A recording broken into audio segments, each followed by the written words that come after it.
चलिए आज एक बहुत ही अहम और संजीदा सवाल पर गौर करते हैं।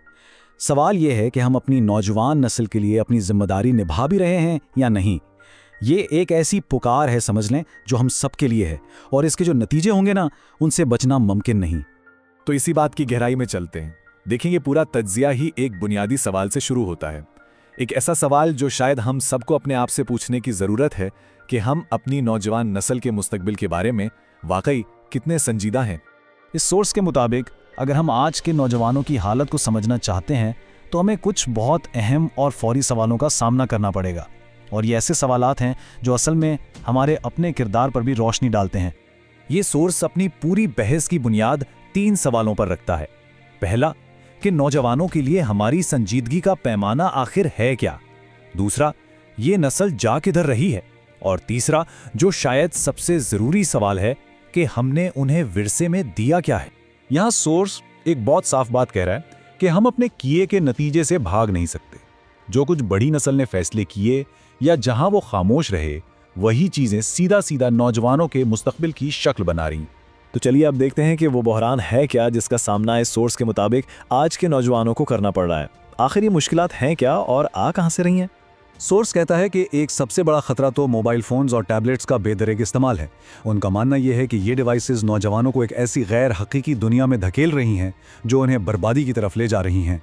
बिल्कुल इसी तरह सोशल मीडिया के किरदार पर भी गहरी परेशानी का इजहार किया गया है। सोर्स का मानना है कि ये प्लेटफॉर्म हमारे बच्चों को वक्त से पहले ही बड़ा कर रहा है और उन्हें ऐसी चीज़ों से सामना करवा रहा है जिनके लिए वो भी तैयार ही नहीं है। और इन सब चीज़ों का नतीजा क्या निकल रहा है। सोर्स के मुताबिक नतीजा ये है कि आज का नौजवान एक ऐसी वर्चुअल दुनिया में जी रहा है जो उसे जिंदगी की असली सच्चाइयों से बहुत दूर ले जा रही है। ये एक बहुत ही ज़बरदस्त मिसाल दी गई है। सोर्स का कहना है कि टेक्नोलॉजी और सोशल मीडिया जैसी चीज़ें, ये सब नौजवानों को एक ख़तरनाक विरसे के तौर पर मिली हैं, बिल्कुल एक आग के गोले की तरह, जो कभी भी उन्हें नुकसान पहुंचा सकता है। अच्छा, अब जरा इस मसले की जड़ों तक जाते हैं और देखते हैं कि ये सब हो क्यों रहा है। इस सोर्स के मुताबिक इस बहरान की जो असल वजह है ना, वो तालीमी निज़ाम और लीडरशिप की नाकामियों में छुपी हुई है। यहाँ तालीमी निज़ाम का जो फ़र्क है उसको बहुत वाज़ेह किया गया है। सोर्स कहता है कि देखें, तालीम का असल मकसद तो था इंसान बनाना, लेकिन हमारा सिस्टम कर क्या रहा है, ये नौजवानों को पैसा कमाने की मशीन और कमर्शियल प्रोडक्ट बना रहा है।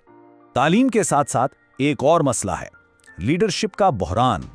सोर्स के मुताबिक मसला यह है कि कौमी और मजहबी दोनों सतह पर ऐसे काबिल लीडर्स की कमी है जो लीडरशिप को प्रोफेशन नहीं बल्कि खिदमत समझें।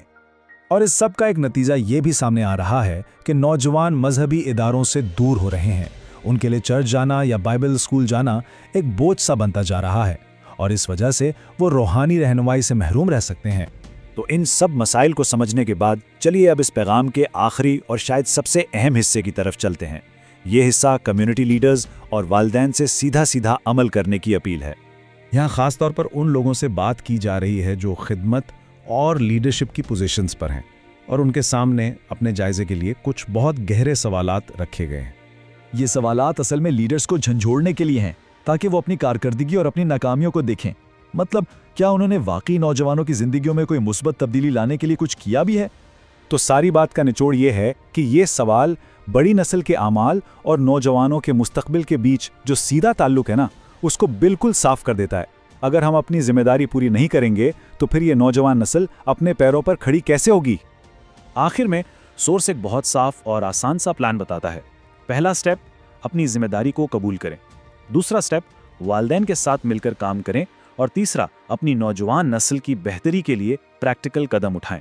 और ये पूरा तज्जिया इस आखिरी और चौंका देने वाले सवाल पर आके खत्म होता है। एक ऐसा सवाल जो हमें मजबूर करता है कि हम इस सूरत हाल की संगीनी को समझें और फौरी एक्शन लें। सवाल यह है, हम अपने नौजवानों पर काम करना आखिर शुरू कब करेंगे।